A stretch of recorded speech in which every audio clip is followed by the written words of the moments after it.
¿Quién recuerda qué importancia tiene ese eje hipotálamo hipoficiario? Doctora, pues yo tenía entendido que el eje hipotálamo hipoficiario es un mecanismo de autorregulación del cuerpo para ciertos factores homeostáticos, por ejemplo, el mecanismo de la sed, el mecanismo también de secreción de hormonas sexuales, que pues la hipófisis se divide en dos partes, una neuro y adenohipófisis, y que dependiendo de la parte que sea estimulada se liberan diferentes hormonas. Perfecto. Quién más tiene algo que agregar de eso? Pues doctora, el hipotálamo es parte del encéfalo, entonces se comunica por medio de la hipófisis, que es la principal hormona del cuerpo para controlar las demás como son el ovario, la tiroides, la suprarrenal. Perfecto. Entonces, ese eje hipotálamo hipoficiario, ¿están viendo la pantalla? ¿Me confirma? No, doctora, la presentación no. ¿No? No. Bueno, voy a mirar a ver por qué no me está dejando presentarla. A ver, aquí. Voy a volverla a quitar a ver si me deja presentarla.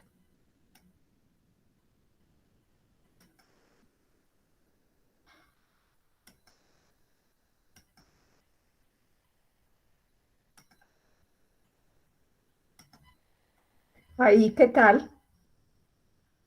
Sí, doctora. Listo, entonces vamos a ver este eje hipotálamo hipoficiario. Es un eje muy importante en el metabolismo central porque básicamente es el que maneja todo el sistema endocrino, básicamente.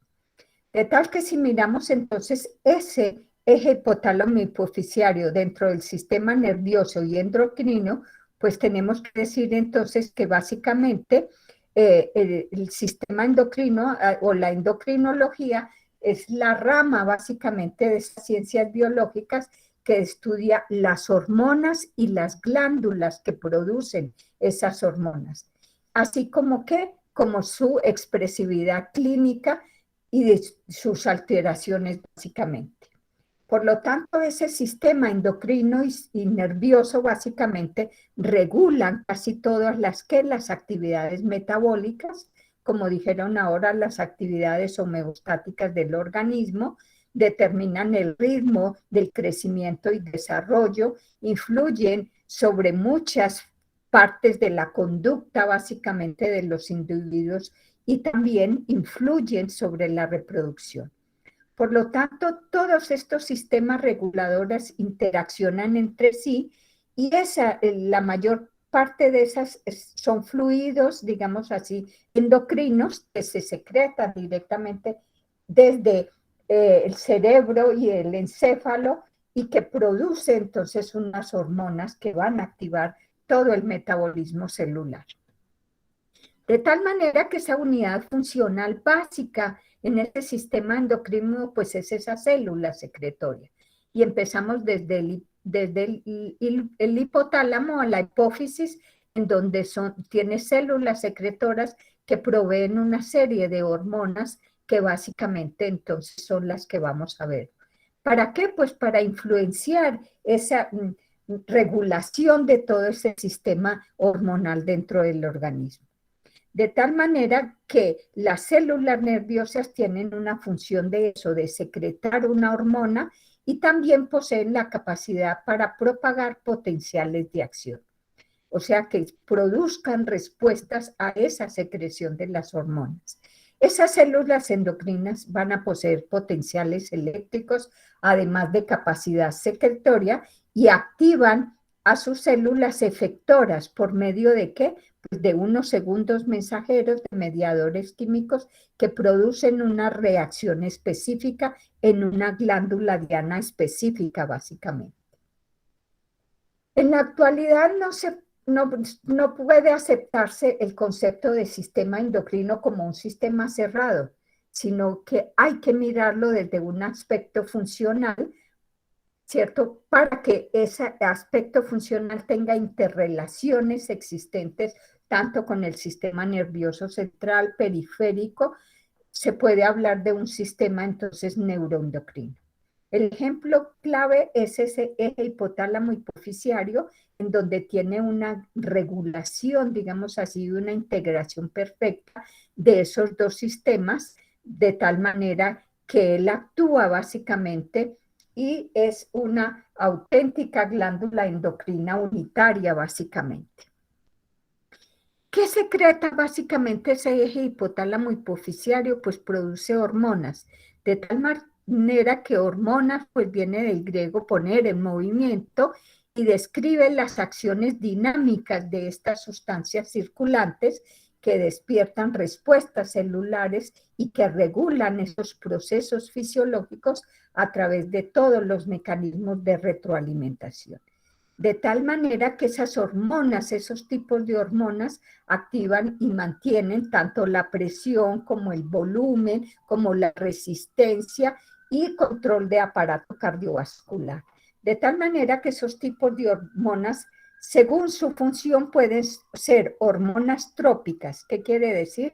Que apuntan solo a otras glándulas endocrinas y estimulan el desarrollo y secreción de otras glándulas endocrinas para que secreten hormonas. Están las hormonas sexuales que dice, entonces apuntan al sistema reproductor. ¿Para qué? Pues para dar características sexuales, para producir la reproducción. Y hay hormonas que son anabólicas, que estimulan entonces ese anabolismo de las células diana para producir entonces respuesta. Vamos a hablar de la primera, entonces, glándula que aparece en ese eje hipotálamo hipoficiario y es la glándula pineal. De tal manera que esa glándula pineal que está aquí con moradito en esta gráfica, pues es una glándula endocrina muy pequeña, es la más pequeña, tiene 8 milímetros en el cerebro de los vertebrados, está localizada allí, y a su vez es una de las más importantes de esas glándulas en el cuerpo. Esa también se conoce como cuerpo pineal, conarium, epífisis cerebral, y en la, digamos así, en la tradición china lo conocen como el tercer ojo, porque esta pequeña glándula controla, entre otras, los patrones de sueño y vigilia del cuerpo, básicamente.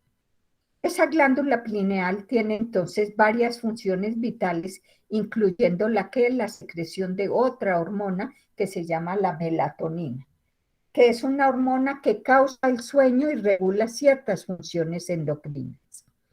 Y esa glándula también ayuda al cuerpo a convertir las señales del sistema nervioso en señales para el sistema endocrino, básicamente. Por lo tanto, conocida y sobre todo en la medicina china y japonesa, pues ese tercer ojo tiene su origen en esa creencia y esa existencia de un vínculo entre el mundo espiritual y el mundo físico a través de esta estructura básicamente. Muchas personas dicen que si activan ese tercer ojo, pues básicamente pueden meditar muy bien, pueden tener entonces interacciones y algunos dicen que pueden llegar a producir entonces unas facilidades metafísicas que les abren el conocimiento básicamente. Además, esas, de las funciones fisiológicas, esa glándula pineal también ha sido considerada parte del cerebro capaz de generar una conciencia superior y un enlace con el mundo metafísico, de tal manera que ella puede permitir que se haga una buena meditación, se pueden visualizar también muchos objetos cuando uno la pone en movimiento básicamente. La melatonina, ¿qué es? Pues es la hormona que secreta esa glándula pineal, es una hormona denominada también N-acetil-5-metoxitriptamina. Esta es la estructura, entonces, es una amina biógena, básicamente una indolamina, es decir, un compuesto que tiene un grupo amino y un derivado de indol, básicamente. Por lo tanto, tiene dos grupos funcionales, un grupo funcional alcoxi que le permite unirse con los receptores básicamente. Es una sustancia altamente hidrofóbica y otra parte prácticamente hidrofílica. Esta parte es hidrofílica, lo que le permite atravesar con gran facilidad las membranas biológicas y disolverse en soluciones lipídicas básicamente. ¿De dónde proviene la melatonina? Pues la melatonina proviene de un aminoácido que se llama el triptófano. El triptófano, que por acción de una hidroxilación y una descarboxilación se convierte en serotonina, serotonina que por la N-acetiltransferasa se convierte en N-acetilserotonina, y la serotonina en melatonina, catalizada por la hidroxiindol o metiltransferasa. De tal manera que esta melatonina, como es prácticamente no soluble en agua, ella se transporta en un 80% unida a la albúmina, y el resto está libre básicamente. Y una vez formada esa melatonina en la glándula pineal, pues va al sistema vascular por un mecanismo de difusión simple y se dirige a todas las células, a los tejidos blandos, como el cerebro, los fluidos como la saliva y la orina. ¿Cómo se metaboliza? Pues la mayor parte, el 85-90%, se metaboliza en el hígado a través de la hidroxilación en la posición 6 para formar el 6-hidroximelatonina, que luego se conjuga con los ácidos sulfúricos en un 70-80% o los ácidos glucurónicos en un 5-3%, y se excreta en orina y en heces básicamente. También tiene un uso muy grande, y es que la usan mucho básicamente la melatonina como inductor de sueño, o muchas personas que tienen dificultad para el sueño, pues lo que hacen es tomar triptófano, que también es un aminoácido pues que no va a hacer daño en el organismo, que induce entonces en la noche a la secreción de melatonina. ¿Cómo se produce la melatonina? Básicamente entonces el día y la luz hacen inhibición entonces del tracto retinohipotalámico en el núcleo supraquiásmico básicamente, y el estado nocturno activa entonces este núcleo supraquiasmático, que hacen en el núcleo ventricular formación reticular del tallo cerebral. En la médula espinal también entonces van corrientes de fibras preganglionares, fibras postganglionares, nervio coronario, que hacen entonces que básicamente se convierta entonces en los pinealocitos, se convierta entonces ese triptófano en 5-hidroxitriptófano, en 5-hidroxitriptamina, y luego se convierta entonces en serotonina para que ella produzca melatonina básicamente, que se libera entonces al plasma sanguíneo. Doctora, qué pena. ¿Puede repetirme esa parte de la producción, por favor? Entonces, en la oscuridad activa el tracto retinohipotalámico, ¿sí? Para que se active el núcleo supraquiásmico y el núcleo paraventricular, para que con formación reticular del tallo cerebral, involucrados también fibras preganglionares y postganglionares, hagan que el triptófano en los pinealocitos de la pineal se conviertan en 5-hidroxitriptófano, en 5-hidroxitriptamina, luego en N-acetilserotonina y después en melatonina. ¿Para qué? Pues para que salga melatonina al plasma sanguíneo. Hay receptores, lógicamente allí receptores que activan, receptores adrenérgicos y noradrenérgicos, que permiten entonces que esos receptores se activen básicamente. También está influenciada esa secreción de melatonina por básicamente como péptido intestinal. Con el péptido también está influenciada por neuropéptidos como el péptido intestinal vasoactivo y el neuropéptido Y. Y parece potenciar también la respuesta de noradrenalina. ¿Qué se le llama la melatonina? Pues la melatonina básicamente permite al organismo saber en qué momento del día se encuentra porque ella tiene como un reloj biológico básicamente. De tal manera que esa melatonina tiene 50 nanogramos por gramo durante el día y 40 picogramos por gramo durante la noche. Y en el plasma sanguíneo podemos tener concentraciones de 100 a 200 picogramos por mililitro en el pico máximo de secreción en la noche, y podemos tener de 10 a 30 picogramos mililitros durante el pico mínimo del día. ¿Alguien ha consumido melatonina para inducir el sueño? Sí, doctora. ¿Y le ha servido? Sí, señora. De 5 nanogramos. Exactamente, o sea que es un gran inductor del sueño. De tal manera que nosotros entonces tenemos aquí picos máximos, están hasta los 35 años, comienzan a decrecer básicamente, entonces hacia la madrugada comienza a decrecer el pico de crecimiento, o sea, hay un pico nocturno y baja en el día, pero también con la edad se ve como esos picos van disminuyendo.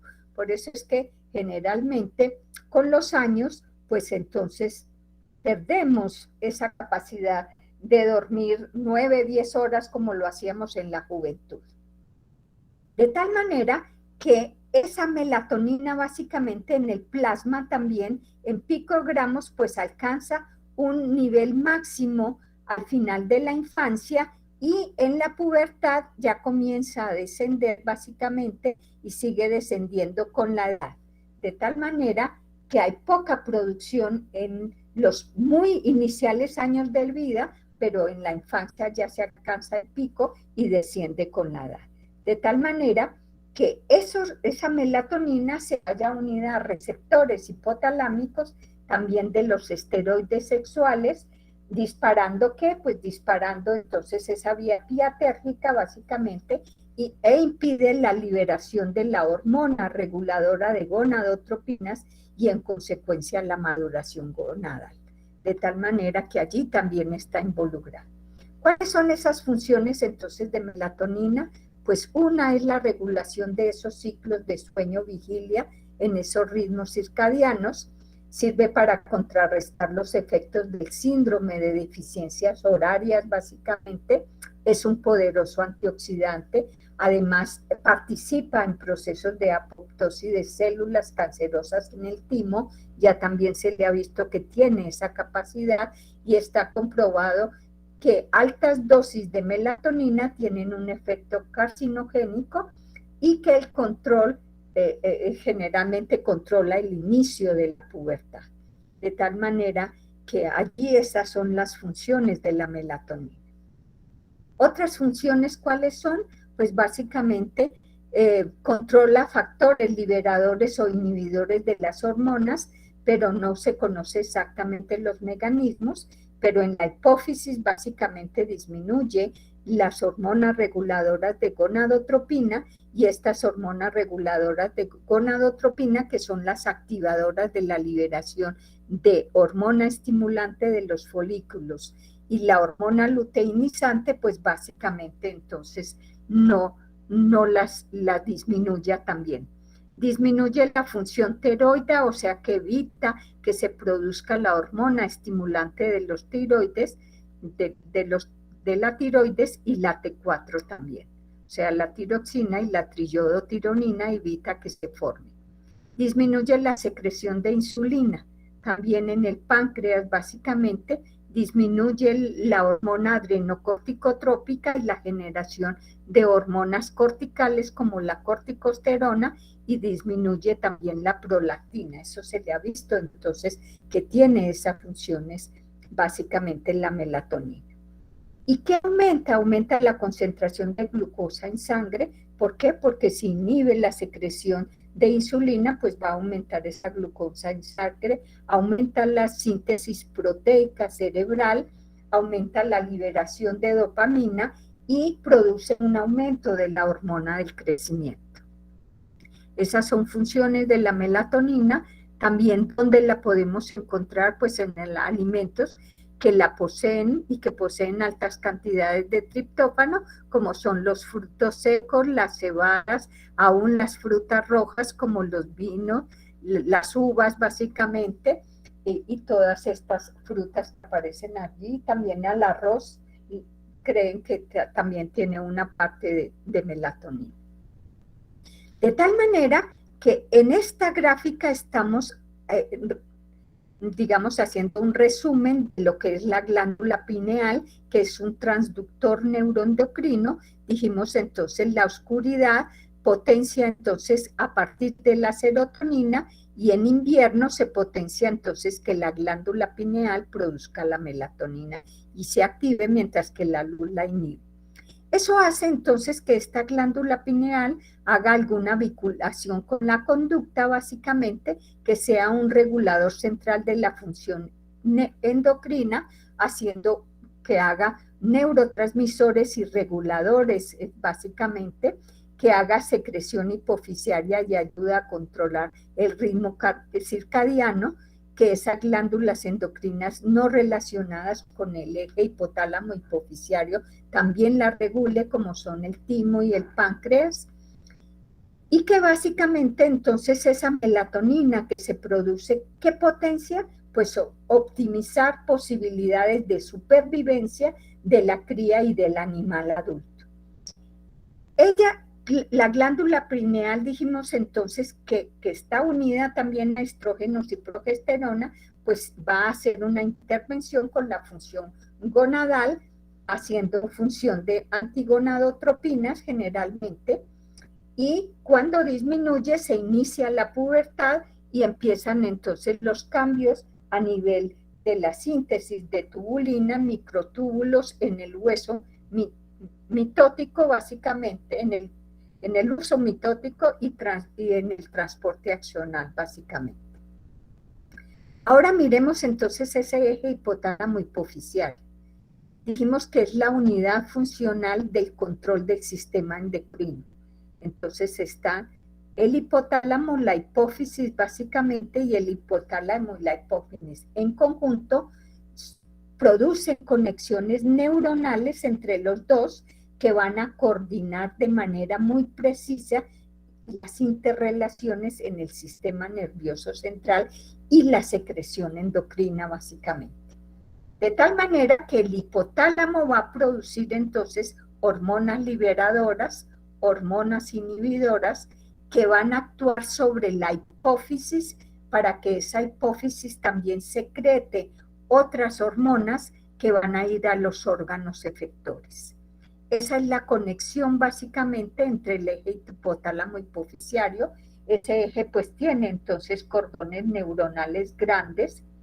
La hipófisis tiene varias partes, la hipófisis anterior, la hipófisis posterior, que controlan la secreción hormonal, básicamente mediadas a partir de reguladores del hipotálamo, básicamente.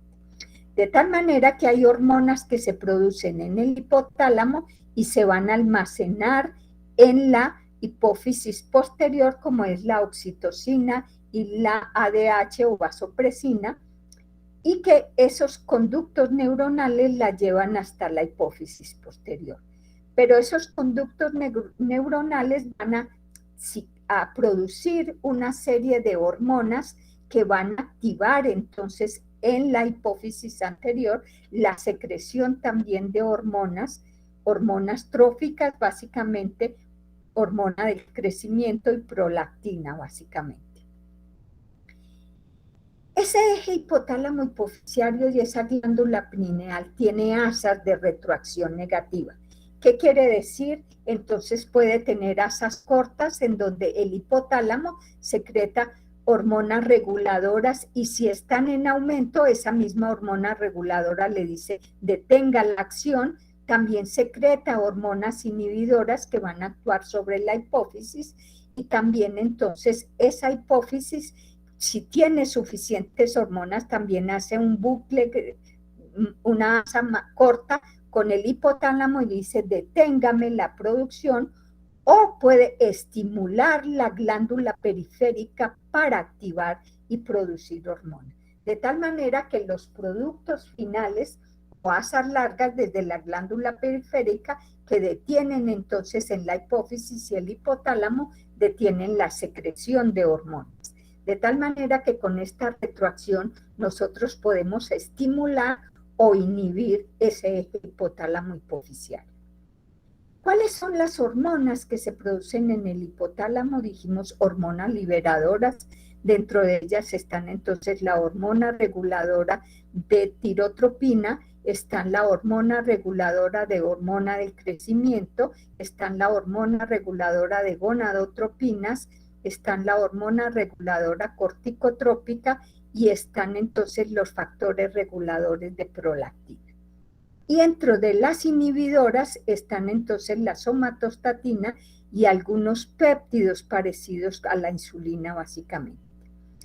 ¿Qué hacen? Actúan sobre la hipófisis anterior para que esa hipófisis anterior secrete otras hormonas que son la hormona estimulante del tiroides, la hormona, la ACTH, que es la adrenocorticotrópica, la hormona luteinizante, la folículo estimulante, la hormona del crecimiento y la prolactina, que van a actuar, ya la vamos a ver, en órganos efectores específicos. Entonces vamos a ver la acción de cada una de esas hormonas. De tal manera que el hipotálamo es una estructura nerviosa, constituye menos del 1% del volumen total del cerebro humano. Este ejerce efectos importantes en el sistema endocrino, también sobre el sistema nervioso autónomo. ¿Por qué? Pues porque va a controlar todas esas acciones involuntarias, y sobre el sistema límbico va a permitir entonces todo lo que son relacionado a la motivación y a los instintos básicamente. De tal manera que existen nervios que lo conectan con todas las regiones del cerebro y recibe nervios que proceden de zonas erógenas como los genitales y los pezones, que también van a estimular la secreción de esas hormonas, de las vísceras y de los órganos internos y del sistema límbico, que también le dicen paralíceme o libéreme hormonas. De tal manera que también este hipotálamo es capaz de detectar cambios de la osmolalidad corporal, de tal manera que puede sentir esos cambios de osmolalidad. ¿Para qué? Pues para que cuando cambian las concentraciones de sustancias en el organismo las pueda detectar. De tal manera que el hipotálamo se conoce como ese centro de la regulación neuroendocrina autónoma homeostática, que actúa como un centro integrador coordinado de mensajes del entorno, del ritmo, de patrones de desarrollo endógeno, de las emociones, de las señales corporales. ¿Para qué? Para hacer entonces una respuesta integrada, básicamente, y respuestas tempranas de todo este sistema, básicamente. De tal manera que ese hipotálamo es esa glándula endocrina que forma parte del diencéfalo y el tálamo, básicamente, que está aquí en esta parte, y que libera 9 hormonas, dijimos entonces, que actúan como estimuladores, como inhibidores, y que se considera ese centro integrador del sistema nervioso vegetativo, sistema nervioso autónomo y sistema nervioso periférico. Por lo tanto, se le puede llamar integración somatovegetativa básicamente, y que van a actuar sobre órganos especiales, órganos dianos.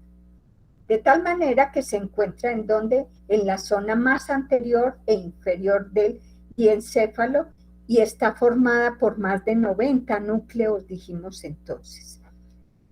¿Cuánto pesa el hipotálamo? Alrededor de 4 gramos, y ese se divide entonces en hipotálamo medial y lateral. El hipotálamo medial concentra la mayor cantidad de núcleos, mientras que el hipotálamo lateral es pobre en somas neuronales y rico en muchas fibras, básicamente. De tal manera que ese hipotálamo tiene núcleos neuronales, núcleos laterales que se relacionan con el hambre, tiene núcleos preópticos que hacen función parasimpática, tienen el núcleo supraóptico que produce la hormona antidiurética, tienen el núcleo paraventricular que produce oxitocina y regula la temperatura corporal, el núcleo hipotalámico anterior que hace control de la sed, el núcleo supraquiasmático que hace la regulación del ciclo circadiano, el núcleo ventromedial que es el centro de la saciedad, el arcuato que interviene en la conducta emocional y la actividad endocrina, tiene el núcleo mamilar que participa en la memoria y el núcleo hipotalámico posterior que hace una función simpática. De tal manera que ese hipotálamo es muy importante porque actúa en todas las partes. ¿Cuáles son las señales hipotalámicas? Pues impulsos aferentes que recibe de las neuronas hipotalámicas y se transmiten básicamente mediante ¿qué? Mediante acciones de neurotransmisores como son la noradrenalina, la serotonina y la acetilcolina. También a través de neurotransmisores aminoácidicos como son el glutamato, aspartato, glicina, ácido gamma aminobutírico, dopamina y beta-encefalinas. De tal manera que allí también entonces recibe impulsos y transmite también impulsos básicamente. De tal manera que todos los neurotransmisores que ustedes vieron con la doctora Landázuri, pues esos neurotransmisores pueden estar entonces activando en el hipotálamo la secreción de las hormonas reguladoras para que estas hormonas reguladoras activen las hormonas efectoras en la hipófisis y produzcan entonces que produzcan la generación de respuestas básicamente. ¿De respuestas como cuáles? Pues de respuesta a los glucocorticoides, a la aldosterona, a la noradrenalina, a la adrenalina y a los andrógenos. Produciendo que también que se produzcan en la glándula tiroides las hormonas tiroideas, que se produzca también en la paratiroides la hormona paratiroidea, la calcitonina, que active también factores, digamos así, factores de crecimiento tipo insulínicos, que haga diferenciación celular, que produzca energía, que haga crecimiento, división, síntesis proteicas y que en el metabolismo celular, pues básicamente active todo el metabolismo celular y que también controle en el plasma las concentraciones de los electrolitos y que nos permita entonces tener estrógenos, progesterona y testosterona, que son entonces las hormonas sexuales.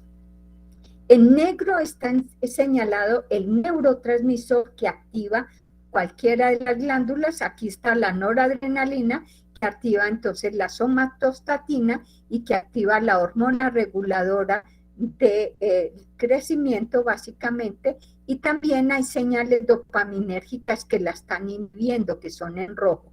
Entonces las negras activan y las del rojo inhiben, y mire cómo hay una interacción entre todos esos neurotransmisores y la acción del eje hipotálamo hipofisial. ¿Queda claro hasta ahí?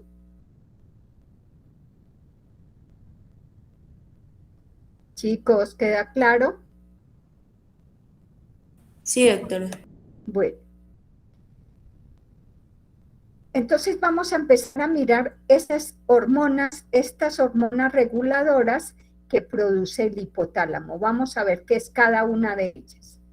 Esta es la primera, que se llama la hormona estimulante de la secreción de la hormona del crecimiento, también conocida como GHRH, ¿cierto? Existen tres formas de esa hormona, una que tiene 44 aminoácidos, otra que tiene 40 y una de 37, siendo la más importante la de 44 aminoácidos, donde se codifica en el cromosoma 20 generalmente y es sintetizada y liberada desde el núcleo arcuato del hipotálamo y en menor proporción del núcleo ventromedial. Se une a receptores de membrana acoplados a proteínas G, por lo tanto ellas van a producir entonces AMP cíclico que produce proteína quinasa A, ¿en dónde? Pues en las células somatótropas de la hipófisis que activan esa adenilato ciclasa fundamentalmente y en menor medida la fosfolipasa C, para hacer qué acciones básicamente. ¿Qué función tiene? Pues actúa sobre las células somatótropas de la hipófisis, estimulando la secreción de la hormona del crecimiento, siendo responsable de ¿qué? De la amplitud de sus picos secretorios. O sea, ella va a permitir entonces que la hormona del crecimiento esté en picos normales básicamente. Otra hormona que encontramos entonces allí en ese hipotálamo básicamente pues es la hormona estimulante de la secreción de adrenocorticotrópica, también conocida como CRH, tiene 41 aminoácidos, está codificada en el brazo largo del cromosoma 12 y en la región básicamente, está codificada en la región 12 del brazo largo, o sea, en el alelo 12 y en el cromosoma 8 básicamente.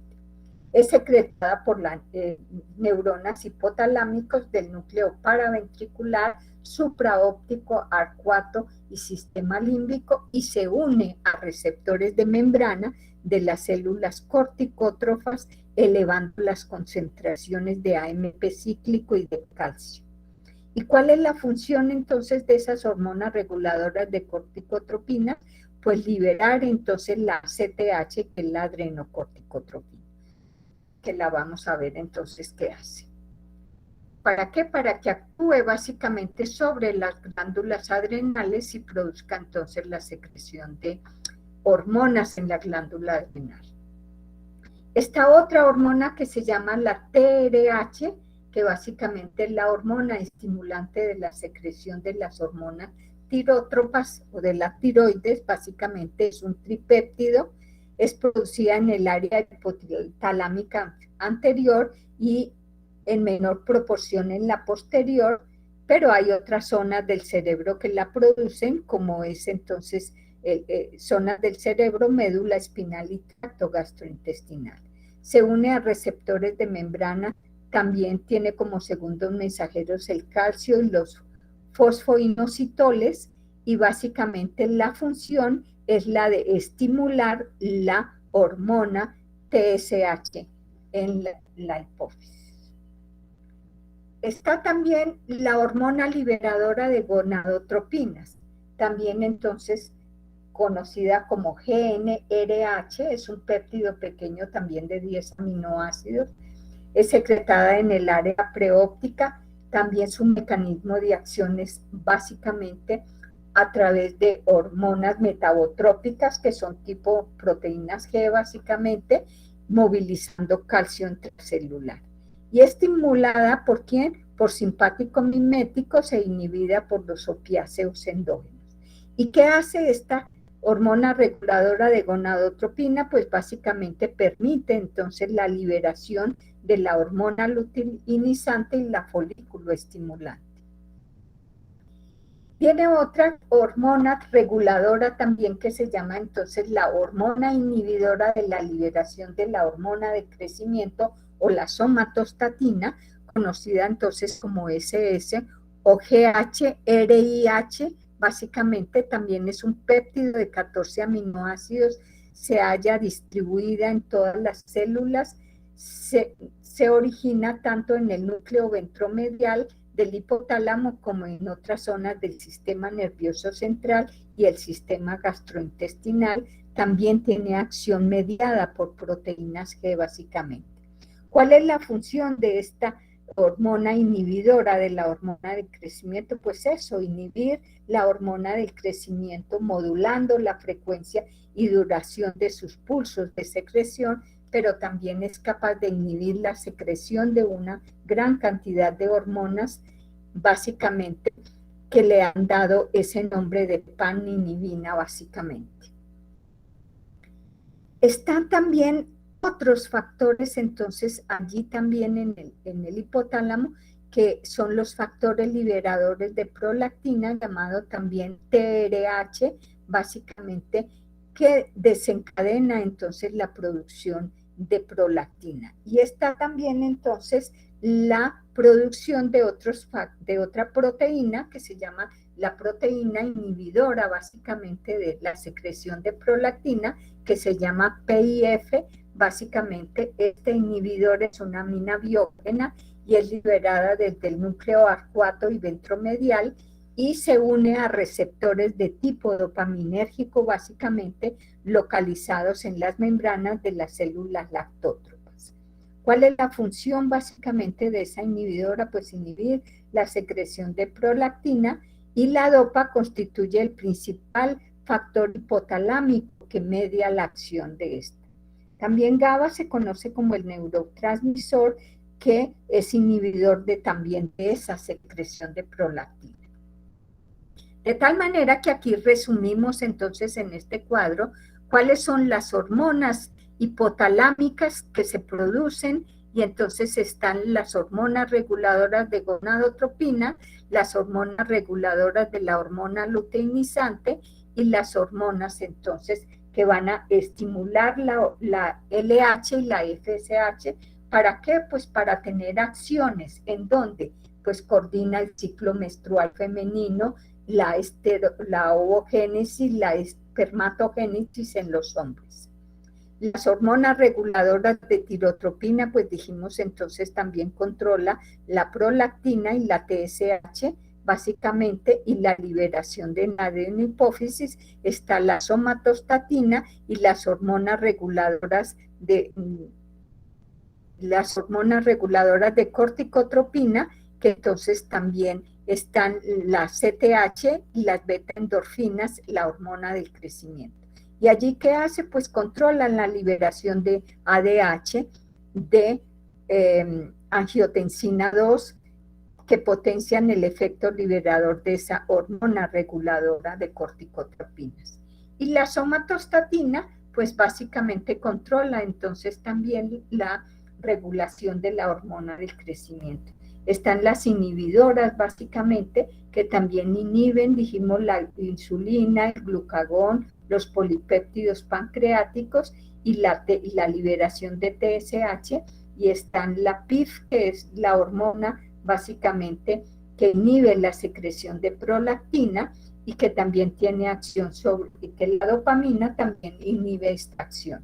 Y está la angiotensina, que a pesar de que no se produce en ese eje, pues también estimula la acción de la hormona liberadora de corticotropina y libera algo de adrenocorticotropina hipoficiaria, básicamente. Ahora miremos el hipotálamo. ¿Qué hace el hipotálamo? Como órgano endocrino se ocupa de qué? Pues de liberar todos esos factores liberadores o inhibidores, producen neurohormonas listas para su secreción, en donde las produce pues en el núcleo supraóptico y paraventricular, y allí también entonces puede producir la ADH, que es la vasopresina o hormona antidiurética, la cual se acumula en la neurohipófisis desde donde es secretada, y la oxitocina, que es también producida por el hipotálamo, pero almacenada en la neurohipófisis, de tal manera que allí también tenemos otras dos hormonas que se producen en la hipófisis posterior, que van a actuar sobre los riñones y que van a actuar sobre las glándulas endocrinas y los músculos uterinos, básicamente. De tal manera que ese hipotálamo que produjo hormonas reguladoras, ahora esas hormonas reguladoras también van a producir la liberación de hormonas desde el eje, desde la hipófisis, para producir entonces y actuar sobre órganos específicos o órganos dianos. ¿Cuáles pueden ser? La tiroides, los ovarios, los testículos, las glándulas mamarias, los melanocitos, pueden actuar sobre los huesos y sobre receptores entonces que tienen allí. De tal manera que la función básicamente de ese hipotálamo es hambre y saciedad, porque regula el hambre y el apetito básicamente, mediando que pues por medio de hormonas y péptidos como la colecistoquinina, el nivel de glucosa, de ácidos grasos y de neuropéptidos. También controla la temperatura corporal, porque eso hace que ese hipotálamo anterior o rostral parasimpático disipa el calor, y el hipotálamo posterior o caudal simpático se encarga de mantener entonces esa temperatura corporal constante básicamente. Y también intervienen en ¿qué? En la porción anterior y posterior del hipotálamo, que regulan los ciclos de sueño y vigilia básicamente. Por lo tanto, entonces allí es muy importante. Funciones, pues dijimos, está encargado de sentir emociones y producir los sentimientos.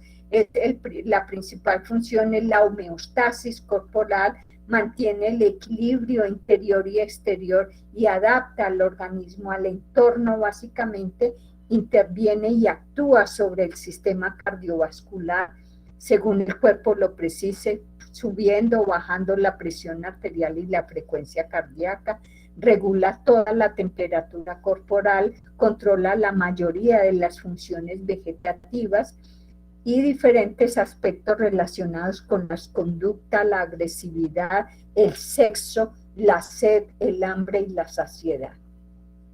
¿Cómo lo hace? Pues básicamente siente que esa leptina liberada por las células grasas, cuando comemos demasiado, el hipotálamo va a sentir entonces esa liberación de leptina, que percibe los niveles en el torrente sanguíneo y responde básicamente haciendo que, pues que ya uno tenga saciedad y se disminuye entonces ese apetito básicamente. También dijimos, controla todo lo que es la función endocrina.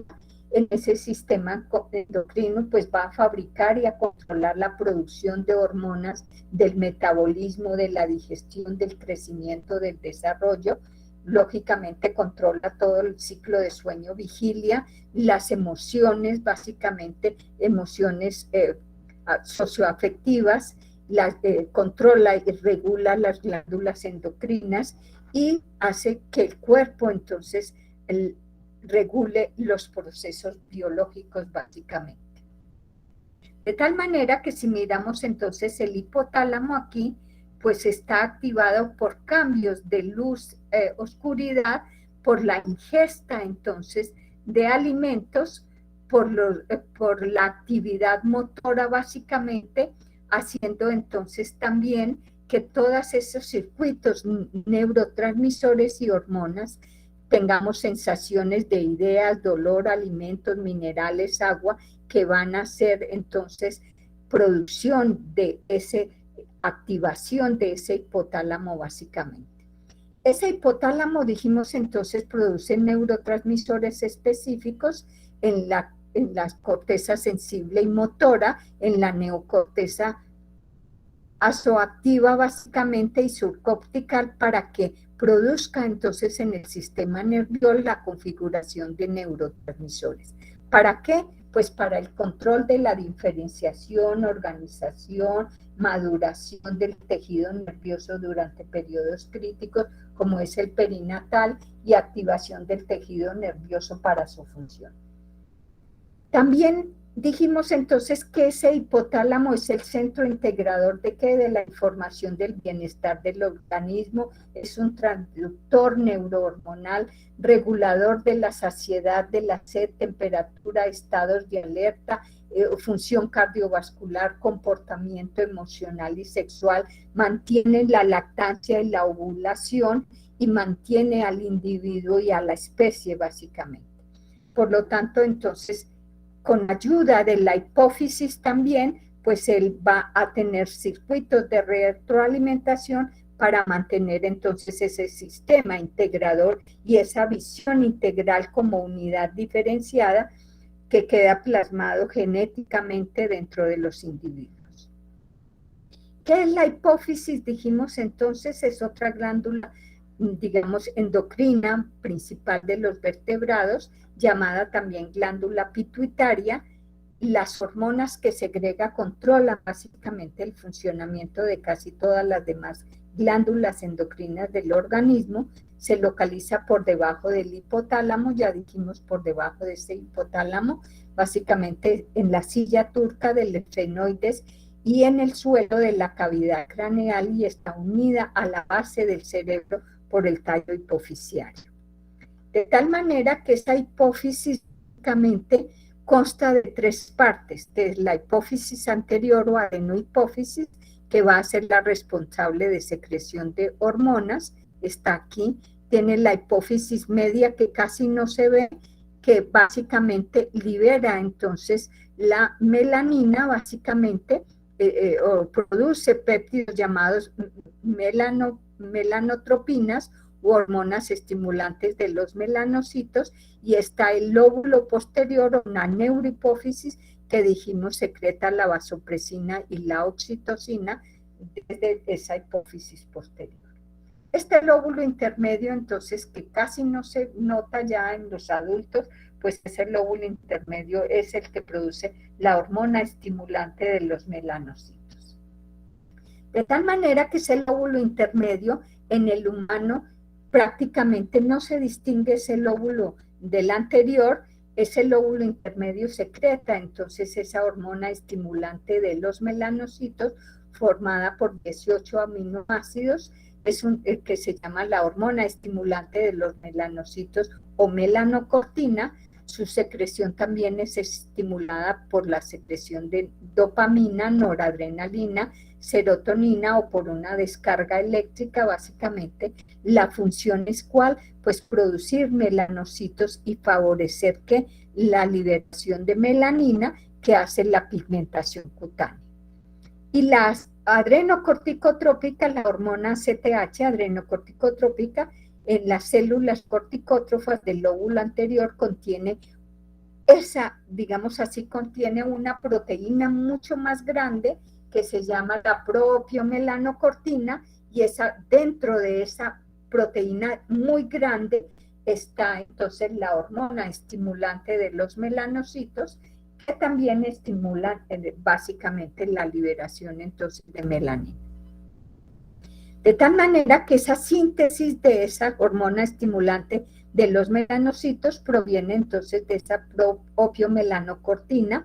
Básicamente hay varias subunidades, hay una subunidad alfa de la hormona estimulante de los melanocitos que consta de 13 aminoácidos idénticos en los mamíferos, y básicamente hay otra de tipo B que contiene 18 aminoácidos en muchas especies, pero en el hombre lo que se detecta como B, hormona estimulante de los melanocitos, es realmente una hormona lactotrópica.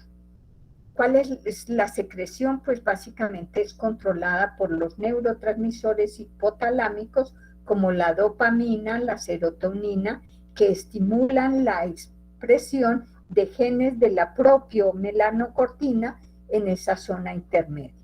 Y el mecanismo de acción, pues básicamente es la unión de receptores de membrana a esos melanocitos, de tal manera que allí entonces tenemos esos receptores de melanocitos. ¿Para qué? Pues para que liberen entonces esa melatonina. Y esos receptores de melanocitos 2 que actúan sobre la ACTH en las glándulas adrenales, y también los 3 y 4 y 5 presentes en diversas áreas del sistema nervioso. Por lo tanto, ella también va a actuar sobre entonces la glándula básicamente adrenal para la liberación, la ACTH para la liberación de hormonas corticales. Está la hormona estimulante de los melanocitos. ¿Cuál es la acción? Pues estimular el crecimiento y proliferación de esos melanocitos, favorecer la síntesis de la melanina y la dispersión de sus glándulas, aumentando la pigmentación cutánea. Posee función antipirética sobre los centros hipotalámicos termorreguladores y posee función antiinflamatoria al inhibir la interleuquina 1 y estimular el eje hormonal. De tal manera que posiblemente la función más importante de esa alfa, hormona estimulante de los melanocitos, en el hombre se actuar como un neurotransmisor en el sistema nervioso central. De tal manera que allí también entonces, y se ha visto que las otras básicamente hormonas pues tienen una acción más débil. De tal manera que esas hormonas hipofisiarias, ¿cuáles son? Pues las que se secretan entonces en la hipófisis anterior, dijimos la hormona luteinizante, la folículo estimulante, la hormona estimulante de la tiroides, básicamente la tirotropina, la ACTH, que es la hormona adrenocorticotrópica, la hormona del crecimiento y la prolactina, son las hormonas hipofisiarias que se producen. Y vamos entonces a empezar a verlas cada una.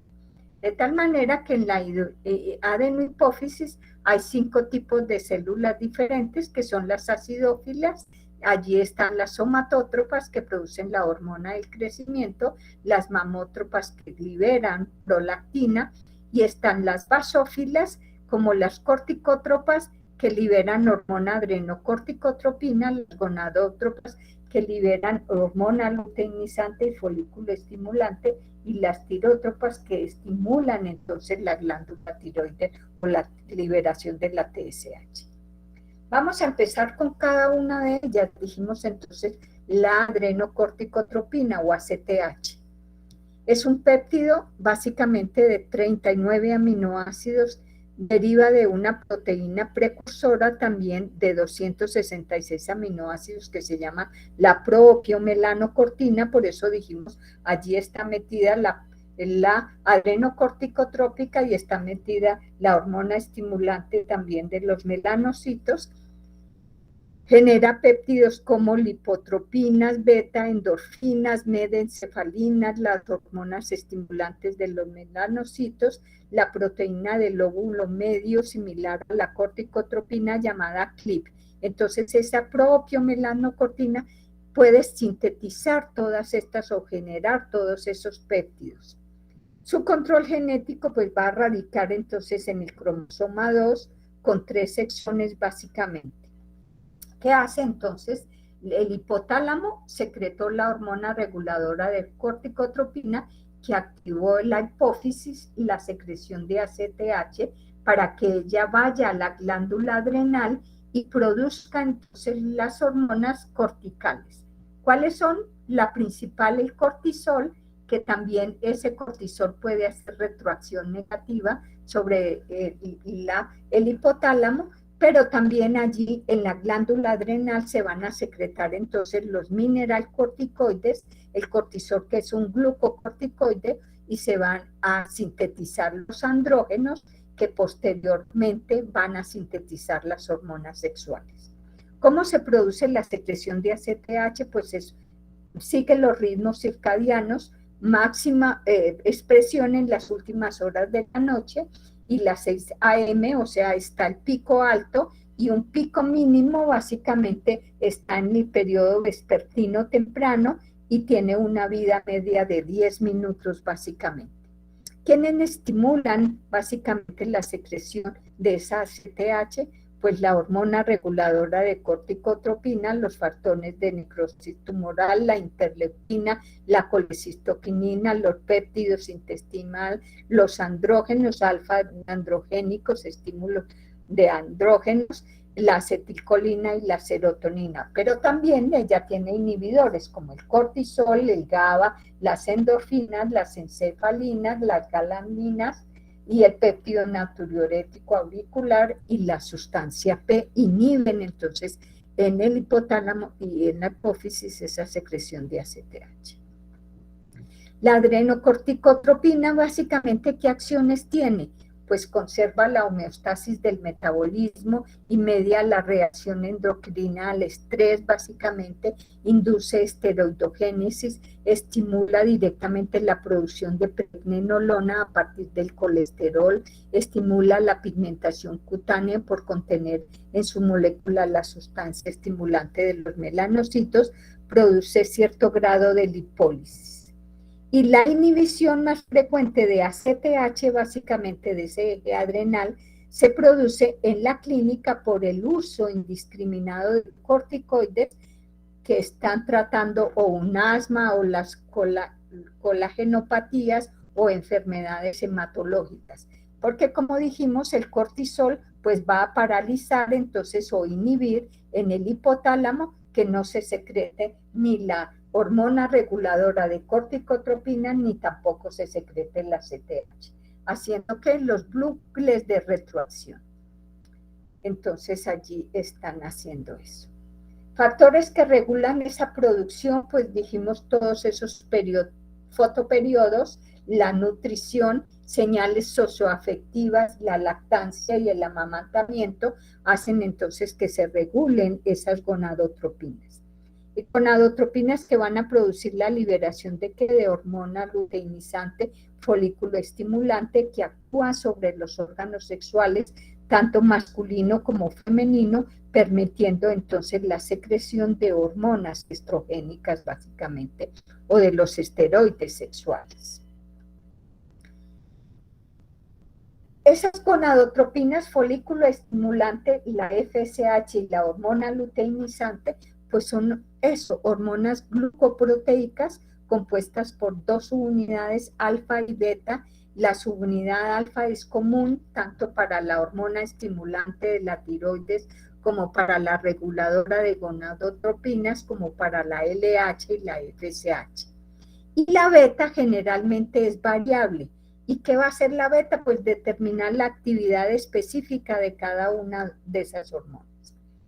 ¿En dónde se generan? Pues se generan en el cromosoma 21 básicamente, y las beta FSH en el cromosoma 8 y las beta LH en el cromosoma 19. Por lo tanto, entonces aquí tienen ciclos de generación en genes totalmente diferentes. ¿Quiénes modulan la secreción de estas gonadotropinas? Pues estimuladores está la hormona reguladora de gonadotropinas y la activina o la FSH básicamente, y lo inhiben quienes, los estrógenos, la inhibina, folículo estatinas, la prolactina, progesteronas y testosterona. El mecanismo de acción también mediado por proteínas G en el testículo y en el ovario, desencadenando que la formación de AMP cíclico.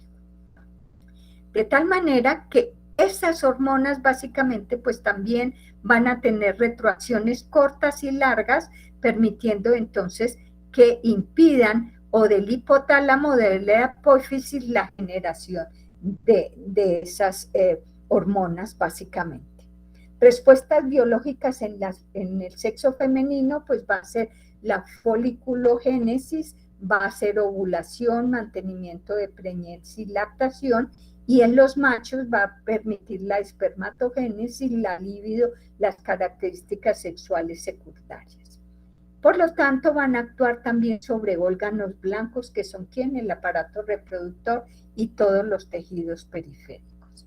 De tal manera que ese eje hipotálamo hipofisiario en los ovarios pues producen estrógeno y progesterona que van a activar el útero para tener entonces óvulos fecundables o óvulos no fecundables que van a salir por el ciclo menstrual básicamente.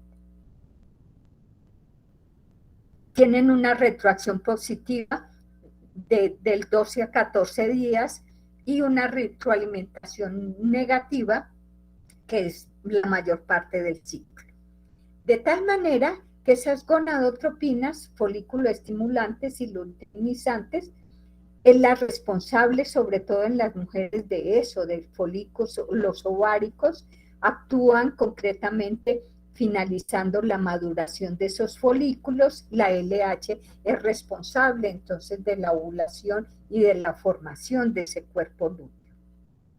De tal manera que allí se producen eso. En el sexo masculino, la LH se cree que en el testículo estimula la producción de testosterona, que la FSH básicamente produce los espermios básicamente en esas células de Sertoli y en los túbulos seminíferos, y la testosterona va a regular entonces esa sexualidad. De tal manera que ese eje hipotálamo hipofisiario va a producir las hormonas que van a regular entonces la sexualidad. Y la inhibina que se producen también en esas células, pues va a ser una retroacción negativa. De tal manera que esas retroacciones van a permitir entonces que nosotros básicamente con la LH en las células intersticiales produzcamos testosterona y con las FSH en las células de Sertoli y las espermatogonias pues hagamos entonces con ayuda de la testosterona espermatogénesis básicamente. Pero que los excesos básicamente de esas hormonas también pueden hacer los bucles largos o cortos de retroacción básicamente para impedir entonces la generación. Está la otra hormona que se llama la hormona del crecimiento, es un péptido también de 191 aminoácidos. El principal efecto fisiológico es estimular el crecimiento y el desarrollo somático postnatal. A partir de la pubertad actúa principalmente como modulador del metabolismo y el déficit de hormona de crecimiento, dijimos, produce enanismo y el exceso produce gigantismo o acromegalia básicamente. Esa hormona del crecimiento, ¿qué hace? Pues básicamente es estimulada por la hormona reguladora de la hormona del crecimiento inhibida por la GIH, que es la inhibidora mediada entonces por factores de crecimiento tipo insulínico. También tiene respuestas biológicas aquí al consumo de glucosa, aumentando entonces la glucemia, aumentando el movimiento de grasa, donde actúa en órganos blancos como el hígado, el músculo y el tejido. La síntesis dijimos pues que en realidad es una mezcla heterogénea de diversos péptidos, generalmente de los cuales el más abundante es un péptido de 22 kilodalton, de tal manera que ellos están haciendo entonces toda esta regulación y regulando también la liberación de ácidos grasos libres que también se aumentan para que estimulen entonces en el hígado y en el páncreas liberación entonces de insulina y de factores de crecimiento. Moduladores de la hormona de crecimiento, allí tenemos estimuladores, vasopresina, hormonas tiroideas, estrógenos, tenemos estímulos adrenérgicos, dopaminérgicos, serotoninérgicos, la hipoglicemia, el glucagón, el sueño, el ejercicio, el estrés físico, los traumatismos y la sepsis son estimuladores de la hormona de crecimiento. ¿Quiénes inhiben?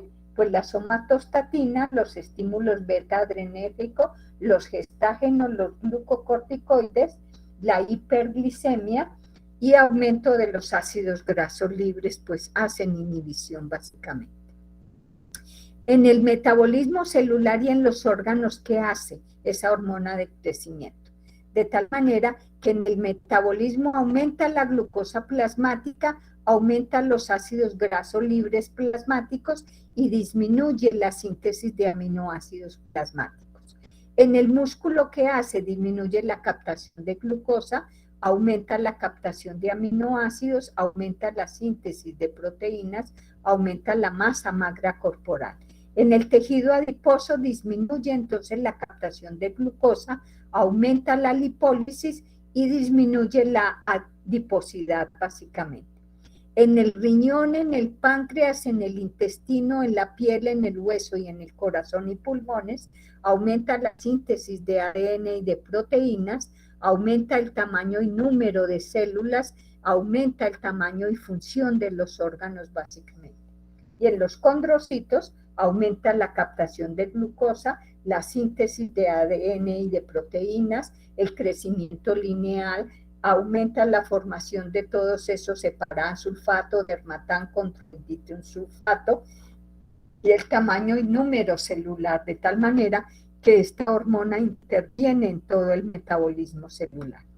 De tal manera que esa hormona del crecimiento, básicamente dijimos ritmos circadianos estimulada por serotonina, noradrenalina, que estimulan la hormona reguladora que actúa sobre la hormona del crecimiento, que también el hipertiroidismo, la progesterona y los glucocorticoides la van a inhibir, lo mismo que la somatostatina, la inhiben básicamente, o el estrés básicamente libera dopamina que va a producir entonces liberación de esas hormonas.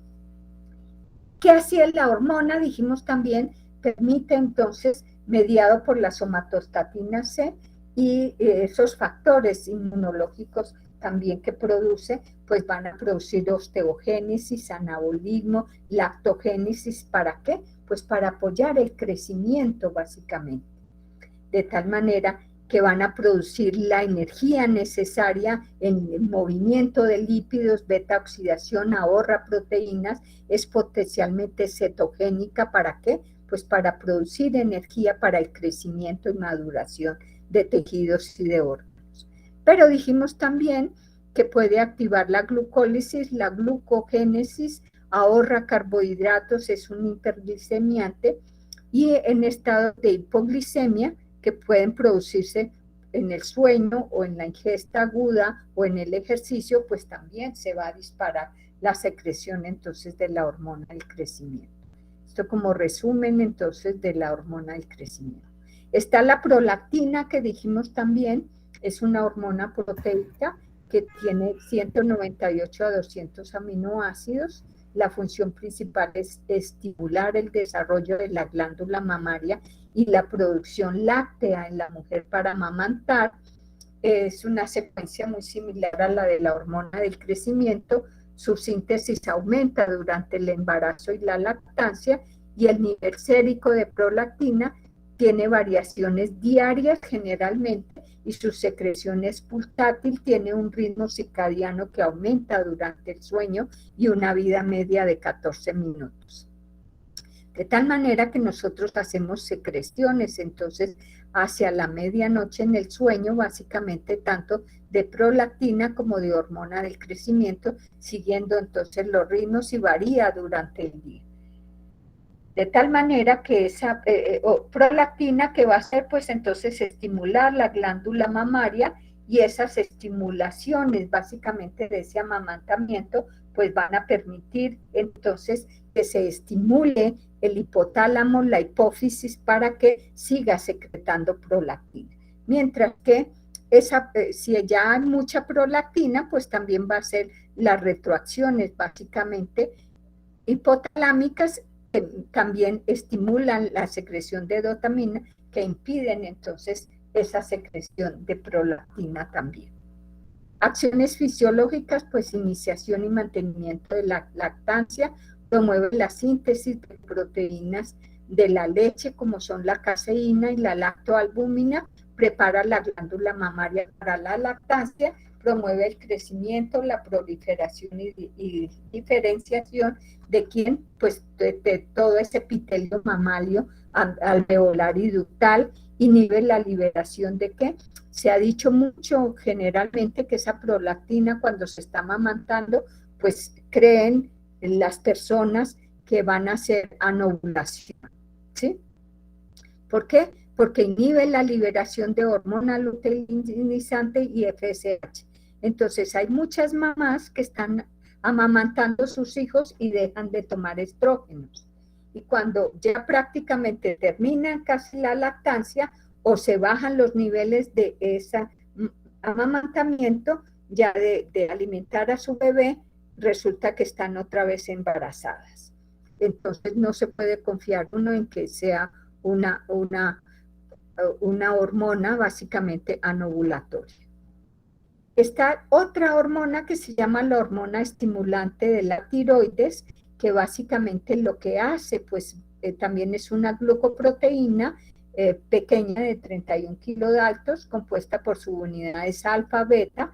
La beta es específica para la hormona, permite entonces que se active esa TSH, active en la tiroides la secreción de T3 y T4 básicamente, que interfieren en el metabolismo, y lógicamente esas T3 y T4 pues también van a tener retroacción sobre ese hipotálamo hipofisiario.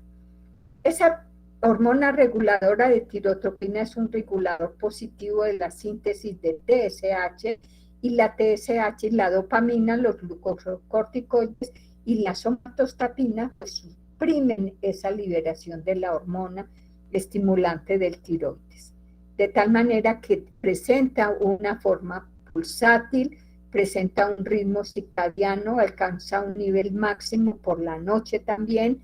Sin embargo, sus variaciones no son tan grandes como la hormona del crecimiento, pero sí son moderadas en comparación con las otras hormonas.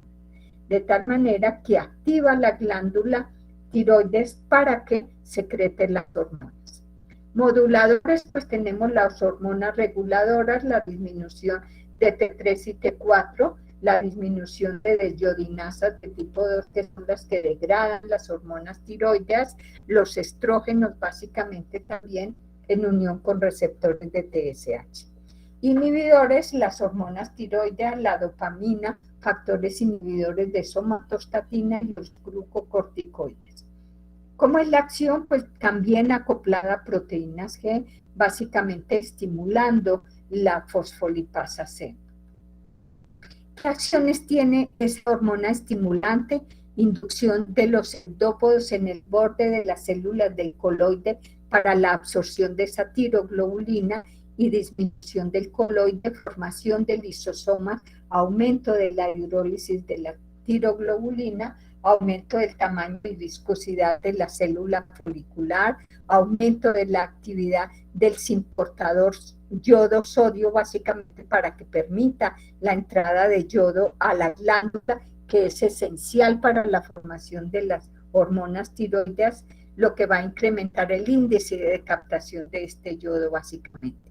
Aumenta la yodación de quién, de la tiroglobulina, porque básicamente allí mediada por bifosfonatos y por calcio, pues entonces se produce esa yodación de esa tiroglobulina, aumenta el mRNA para la formación de la tiroglobulina y la tiroperoxidasa, aumenta la incorporación de yodo en forma de monoyodo, diyodo, y estas dos se juntan, los diyodo para producir T4 o un monoyodo y diyodo para producir T3. Y aumento de la actividad lisosómica, porque también si estas hormonas no se secretan, pues entonces se meten en vesículas básicamente que se fusionan con lisosomas dentro de la glándula tiroides y se descomponen en sus componentes primarios. ¿Para qué? Para volver otra vez a sintetizar otras hormonas y aumenta la secreción de T3 y T4.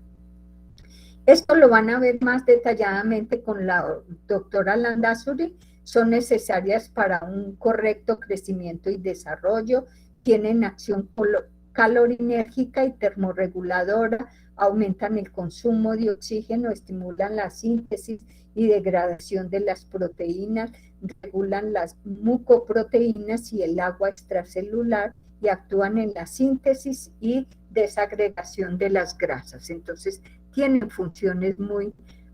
Además, interviene la síntesis del glucógeno y la utilización de glucosa, son necesarias para la formación de vitamina A partir de los carotenos, de las frutas y de las verduras, estimulan el crecimiento y la diferenciación, indispensable para el desarrollo del sistema nervioso central, periférico, intervienen en todos esos procesos de contracción muscular y motilidad intestinal y participan en el desarrollo y erupción dental. O sea que tienen una buena funcionalidad.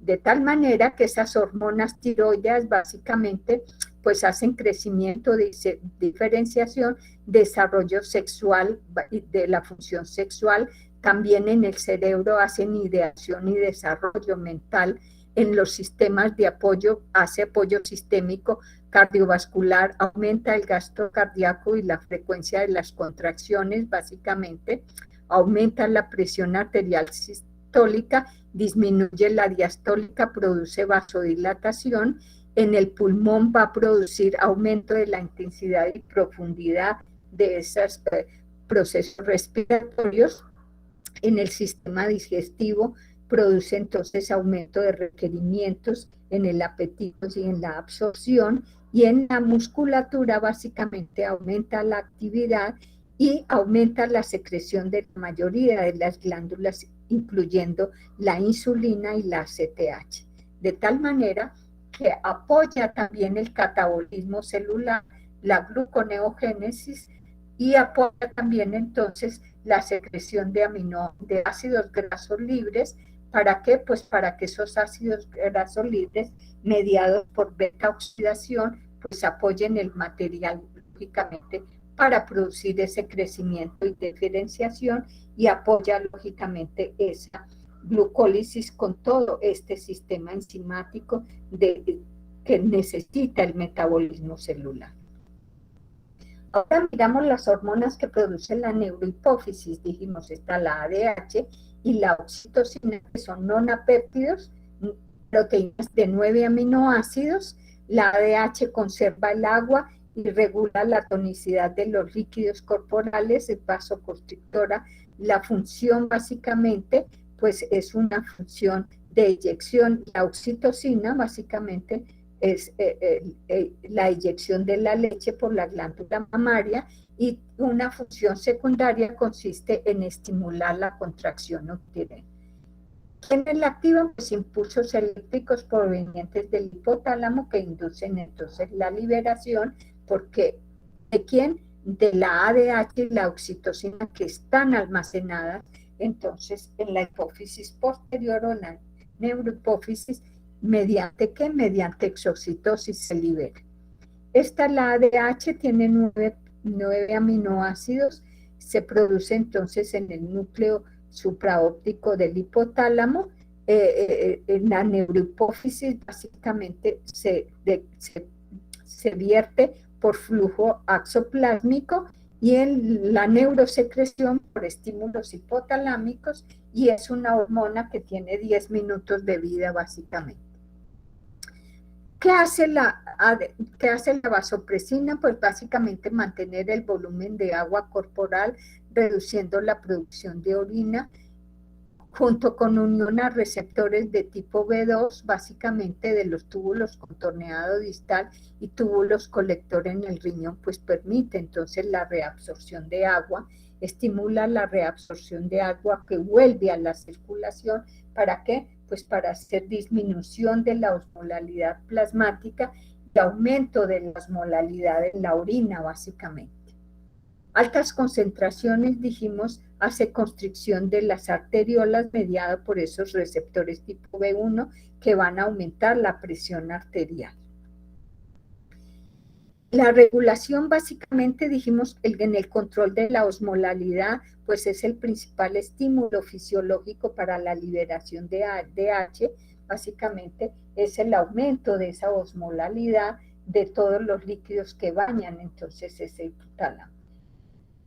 En una hipovolemia, básicamente la liberación de ADH también es estimulada por una hipovolemia menos sensible, o sea, cambios de 5 a 10%, y la hipovolemia es detectada por varios sensores de presión más que de volumen generalmente. Entonces allí están los vasoreceptores corotídeos o aórticos y los receptores de tensión en las paredes de las aurículas, básicamente izquierda, y de las venas pulmonares, entonces allí para que actúen. De tal manera que esa ADH entonces produce, ¿cierto? El aumento de la concentración de solutos va a hacer que se libere ADH, que ese aumento del volumen, ¿para qué? Pues para que se aumente el volumen sanguíneo.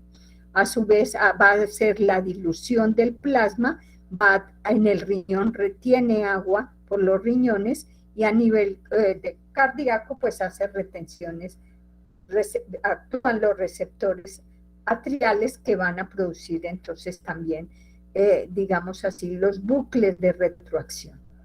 Y la oxitocina, pues dijimos también es ese péptido de 9 aminoácidos, está producida en el núcleo paraventricular del hipotálamo, también por ese flujo axoplásmico y por estímulos hipotalámicos básicamente. Efectos fisiológicos en la mujer, ya dijimos la eyección de la leche, y durante el parto pues estimula ese proceso de contracción del músculo liso uterino, y los efectos en los hombres se cree que facilita el transporte del esperma y que interviene en la conducta sexual, pero algunas personas dicen que está interrogada. ¿Cuál es el control? Entonces se secreta en segundos como respuesta a esa succión láctea. Esos receptores sensoriales del pezón pues van a generar esos impulsos aferentes que llegan al hipotálamo, para que se produzca oxitocina y se libere entonces en la hipófisis posterior, y la inhibina, la inhibición de esa oxitocina por trastornos emocionales se inhibe, puede interferir con el amamantamiento. Por eso esas personas que sufren de estrés, generalmente de estrés después de que tienen el bebé, pues entonces también van a sufrir problemas de ese amamantamiento. Los estrógenos favorecen esa unión de la oxitocina con los receptores también. De tal manera que ese control de la secreción de oxitocina permite también esa relación socioafectiva madre-hijo, la incrementa muchísimo, y esa succión mamaria pues estimula entonces la liberación de oxitocina, que a su vez entonces también tiene, y que el estrés produce entonces catecolaminas que también van a inhibir entonces generalmente esa secreción de oxitocina. De tal manera que la oxitocina, dijimos, activada por neurofisina 2, interviene en las contracciones uterinas en el trabajo de parto, pero también interviene con la prolactina en la lactancia, y la succión mamaria también libera oxitocina, amplía ese bonding entre madre e hijo. Los estrógenos producen entonces secreción de oxitocina y los progestágenos inhiben esa inhibición. ¿Para qué? Para que sirva de apoyo para la supervivencia del recién nacido. Con eso entonces terminamos la clase de hoy. Esa clase ya está colgada en el recurso de apoyo, ¿sí? ¿Me escuchan?